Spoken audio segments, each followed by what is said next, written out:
Bonjour à tous et bienvenue sur Afrique Sport pour le 13h de ce lundi 17 octobre 2022 que nous débutons avec la Ligue des Champions CAF. Le tenant du titre remet les pendules à l'heure. Le tenant du titre en danger après sa défaite 2-1 au Nigeria à l'aller, le Wydad Casablanca a réagi en beauté en corrigeant Rivers United 6-0 pour se qualifier en phase de groupe. Oroya sera aussi de la partie, mais les Guinéens ont eu très chaud contre l'ASEC Mimosa, un but partout. En ouvrant le score à la 73e, Obin Kramo avait en effet remis les deux équipes à égalité, mais Mohamed Fofana a arraché la qualification pour les Guinéens dans le temps additionnel à la 92e. Ça passe aussi pour les Camerounais de Coton Sport, tombeurs 2-1 des Royal Léopards. Le dernier qualifié sera connu jeudi à l'issue du match retour entre l'AS Vita Club et Rail Kadiogo. Les Congolais ont fait 0-0 à l'aller face aux Burkinabés qui les recevaient au Bénin dans un match décalé et délocalisé en raison des troubles au Burkina Faso. Partons au Bayern, promu titulaire depuis la blessure de Lucas Hernandez. Mazraoui a encore débuté le match contre Fribourg ce dimanche. Mais le Marocain n'ira pas au bout de cette rencontre. Et pour cause, il a été touché à la 79e. Il est remplacé par le jeune Croate Josip Stanisic. Pour l'heure, la nature exacte de la blessure et la durée d'indisponibilité ne sont pas encore connues. Il faut préciser que Nusair Mazraoui a touché 58 ballons dans la rencontre, réussi un dribble, créé une occasion nette de but. Il a gagné 3 duels et récupéré 3 ballons. À quelques semaines de la Coupe du Monde Qatar 2022, le Maroc retient son souffle.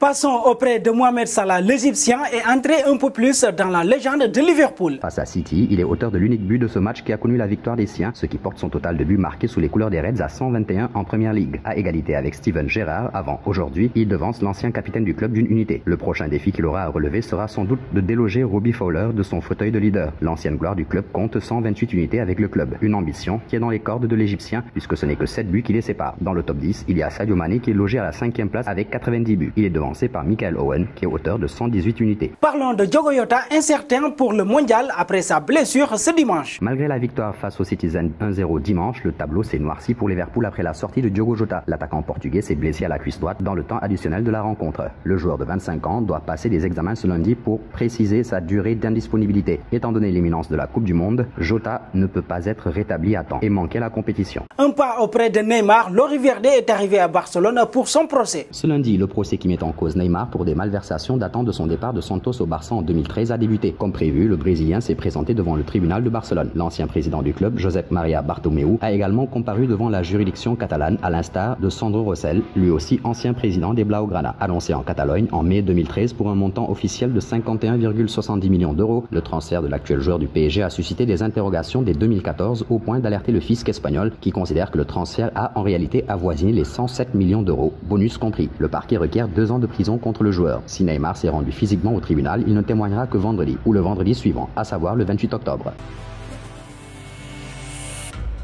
Et nous voici arrivés à l'instant quiz avec 3 indices qui vont permettre de connaître notre joueur mystère du jour. Premier indice, je suis un défenseur de 33 ans qui a joué pour l'OL de 2010 à 2013.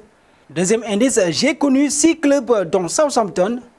Troisième indice, j'évolue dans un championnat qui est à 5406 km de mon pays qui chuise. Vos réponses seront attendues en commentaire. Et nos félicitations à tous ceux qui ont répondu Casemiro lors du dernier 13h. C'était le jour à trouver puisqu'il est au milieu de terrain de 30 ans, évoluant en Premier League qui a déjà joué pour 4 clubs dont le FC Porto. Cette saison, il découvre un nouveau championnat. Terminons autour du Classico. Le Real Madrid est sorti victorieux dimanche du premier Classico de la saison. À domicile, les champions d'Espagne en titre ont battu le rivaux barcelonais sur le score de 3-1. Un résultat qui a rajouté de la pression sur les épaules de Xavi vu que les mauvais résultats se succèdent pour les Blaugrana en ce moment. Les socios madrilènes sont parfaitement au fait de la mauvaise période que connaît le technicien catalan. Dimanche, ils en ont profité pour lui adresser quelques piques. Quand le score était scellé, ils ont chanté à l'unisson Xavi Quédate, c'est-à-dire Xavi reste. Un troll amusant, mais qui n'a pas dû plaire au principal intéressé. Arrivé à Barcelone il y a 11 mois, Xavi a réussi à relancer son club de cœur, mais la constance fait défaut pour l'instant. La saison dernière, il avait d'ailleurs réussi à triompher à Bernabéu et sur un score sans appel de 4-0. Ce qui pouvait ressembler à une passation de pouvoir n'était finalement qu'un simple feu de paille apparemment. Merci à vous Marcel et nous arrivons au terme de ces 13 heures que nous bouclons avec la question du jour.